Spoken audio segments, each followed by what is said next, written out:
Ini tafsir tentang suratul Fatihah ayat kedua. Jadi ketika kita membaca alhamdulillah, kebayang bahwa saya tidak berhak dipuji, kamu tidak berhak dipuji, makhluk tidak berhak dipuji, yang berhak dipuji hanya Allah. Kemudian kita rinci lagi bahwa alhamdulillah berarti pengakuan. Kita mengakui segala-galanya milik Allah. Segala-galanya ini milik Allah. Kita ini tidak punya apa-apa. Maka harus menyampaikan pengakuan itu agar diterima oleh Allah. Kemudian alhamdulillah, rincian berikutnya bahwa ini adalah ucapan tertinggi dalam rasa syukur. Jadi rasa syukur kita harus mengucap alhamdulillah. Jangan bahasa yang lain. Boleh bahasa yang lain, tetapi itu sekedar pelengkap. Alhamdulillah. Maka ini Indonesia sebenarnya mendekati. Kenapa mendekati? Orang sering ngejek Indonesia begini. Dasar orang Indonesia seketik alhamdulillah, alhamdulillah. Padahal bagus itu. Ada orang tabrakan. Gimana kondisinya? Ya, alhamdulillah cuman patah satu kaki. Indonesia banget. Bagus deh, secara tauhid bagus. Jadi jangan dibuang. Disyukuri, tetap disyukuri. Kalau orang lain nggak terima tuh orang Indonesia begitu. Kita ini luar biasa tauhidnya dalam. Alhamdulillah cuman patah. Alhamdulillah cuman sobek. Masih mensyukuri yang tersisa. Karena memang hakikatnya yang disyukuri yang ada, yang udah nggak ada ya nggak disyukuri. Yang nggak udah ada ya disabari. Kalau yang masih ada disyukuri, udah benar ucapan. Tapi masih ada aja yang ngeledek gitu. Oh dasar Indonesia. Dikit-dikit alhamdulillah belum semua hilang gitu. Nah ini kadang gitulah. Tetapi itu hebatnya. Ada makna tauhid. Alhamdulillah sudah seperti menjadi darah daging di kita. Nah ini kita sekarang tambah mengerti tafsirnya. Itu lebih hebat. Karena kita langsung pengakuannya dengan ruh dan hati kita.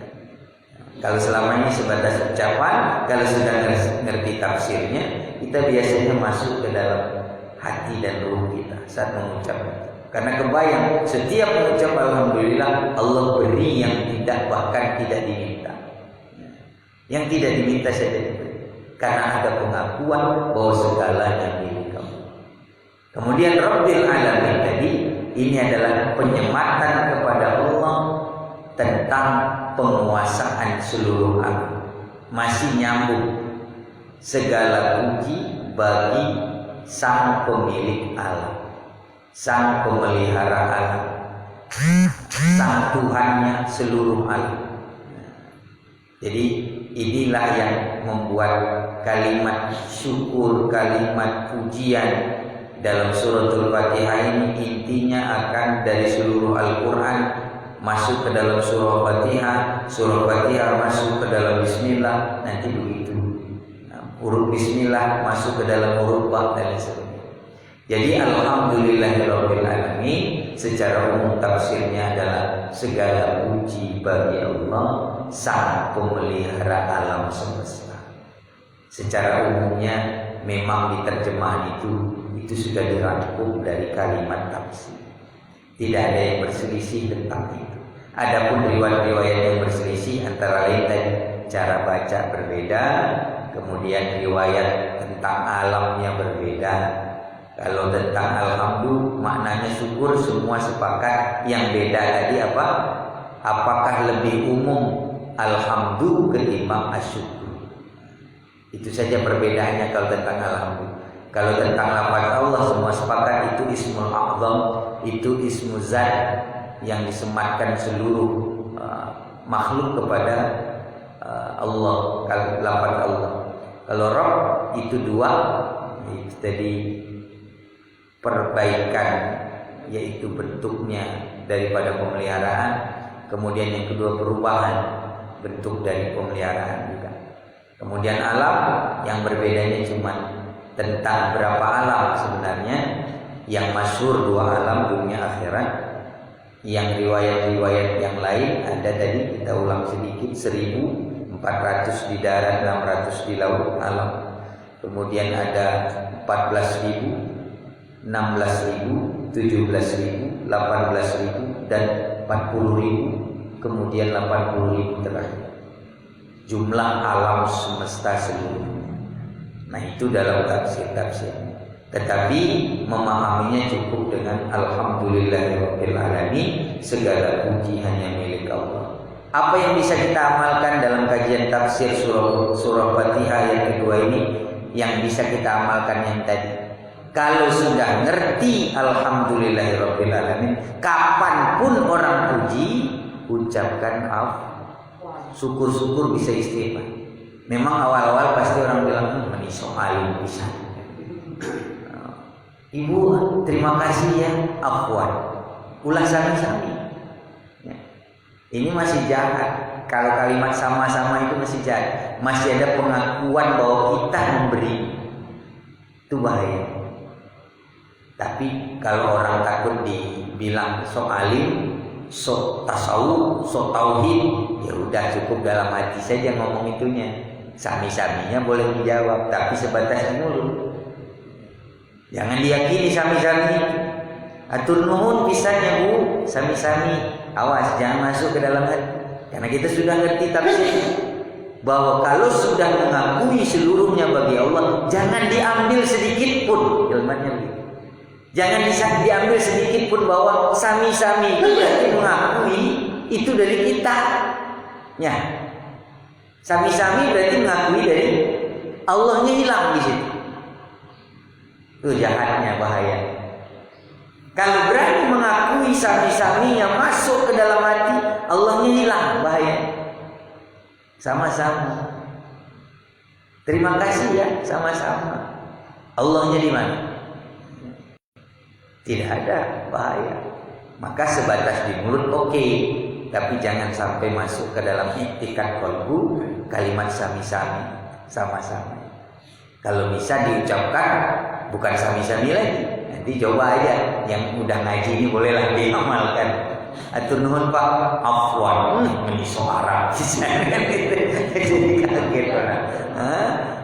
Ini mah di tanah Sunda, bukan begitu. Ya boleh bilang. Kalau tidak mau dengan bahasa Arab tadi kan, atur nuhun Bu, punten, punten naon? Bertanya lagi, gitu.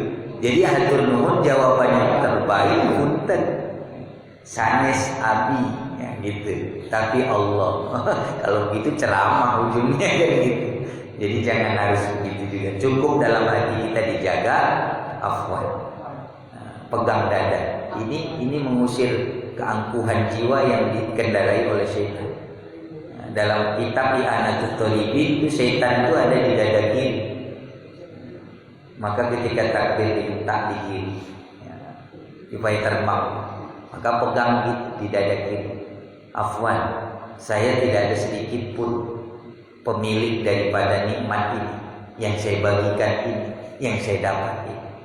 Jadi jangan berterima kasih kepada saya, karena makna alhamdulillah tadi berterima kasih, asyukru, berterima kasihlah kepada Allah. Tapi jangan juga yang belum paham lalu kita bilang jangan terima kasih sama saya, nanti dikira kita justru sombong, Ya begitu saja. Boleh mengiyakan kalimat yang tadi sami-sami, boleh mengamalkan sami-saminya, tapi jangan sampai derajatnya masuk ke hati. Takutnya Allahnya hilang. Yang orang lihat cuma kita yang wasilah, kita cuma orang yang dititipi, yang memberikan kepada dia justru ingatnya cuma kita, lupa sama Allah yang maha hakiki pemberinya. Nah, inilah mudah-mudahan dengan tafsir suratul Fatihah yang kedua ini, itu minimal yang bisa kita amalkan selain pemahaman tadi. Tidak terlalu banyak, tetapi sedikit, tapi nancap dalam kolbu sebagai akidah yang luar biasa. biasa. Mudah-mudahan itu terjaga. Semoga kita juga selain membaca, memahami, kemudian mengamalkan isi daripada kalam Allah Al-Quran Al-Karim dari tafsir yang kita pahami. InsyaAllah dengan demikian masuklah Al-Quran bukan sebatas qiraah, bukan sebatas tilawah, tetapi masuk ke dalam ruh kita yang insyaallah menjadi syafaat dunia. Amin. Wallahu a'lam bishawab. Mari kita tutup dengan sholawat tilawatil Quran.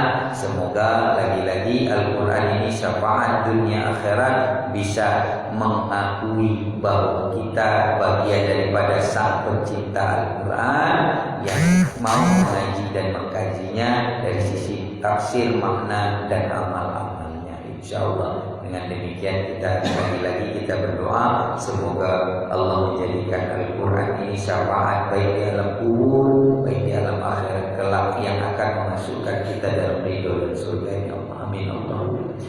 Allahumma arhamna bil Quran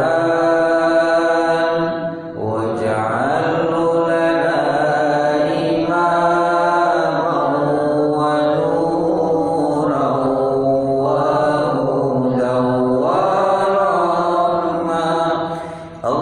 Allahumma dzakirna minhu ma nasina wa 'allimna minhu ma jahilna warzuqna tilawatahu ana al-laili wa atrafan nahar waj'alhu lana hujjatan ya rabbal alamin. A'udzu billahi minasyaitonir rajim. Bismillahirrahmanirrahim. Alhamdulillahi rabbil alamin wassalatu wassalamu ala asyrofil anbiya'i wal mursalin wa ala alihi wa ashabihi ajma'in. Allahumma assil 'aqibatana fil umuri ad-din wad dunya wal akhirah innaka 'ala kulli shay'in qadir. Allahumma inna nas'aluka ridhaka wal jannah wa na'udzu bika min sakhatika wan nar. Allahumma innaka 'afuwwun karimun alimun tuhibbul 'afwa fa'fu 'anna. Allahumma ighfir lana dhunubana wa liwalidayna warhamhuma kama rabbayana shighara wa li jami'il muslimina wal muslimat wal mu'minina wal mu'minat al-ahya'i minhum wal amwat bi rahmatika ya arhamar rahimin. Allahumma ya Allah inna anta mansubana wa ridhaka matlubana a'tina mahabbataka wa ma'rifataka bi wujudin zidna ilman nafi'a wa rizqan halalan tayyiban wasi'an mubarakan laka 'ala kulli shay'in qadir wa bi wujudin ij'al Qur'an al-Karim shafa'atan wa shafi'an lana fid dunya wal akhirah innaka 'ala kulli shay'in qadir. Rabbana atina fid dunya hasanah wa fil akhirati hasanah wa qina 'adzaban nar. Subhana rabbika rabbil 'izzati 'amma yasifun wa salamun 'alal mursalin walhamdulillahi rabbil alamin. Al-Fatiha. A'udzu billahi minasyaitonir rajim. Bismillahirrahmanirrahim. Alhamdulillahi rabbil alamin arrahmanir rahim maliki yaumiddin. Iyyaka na'budu wa iyyaka nasta'in ihdinas siratal mustaqim siratal ladzina an'amta 'alaihim ghairil maghdubi 'alaihim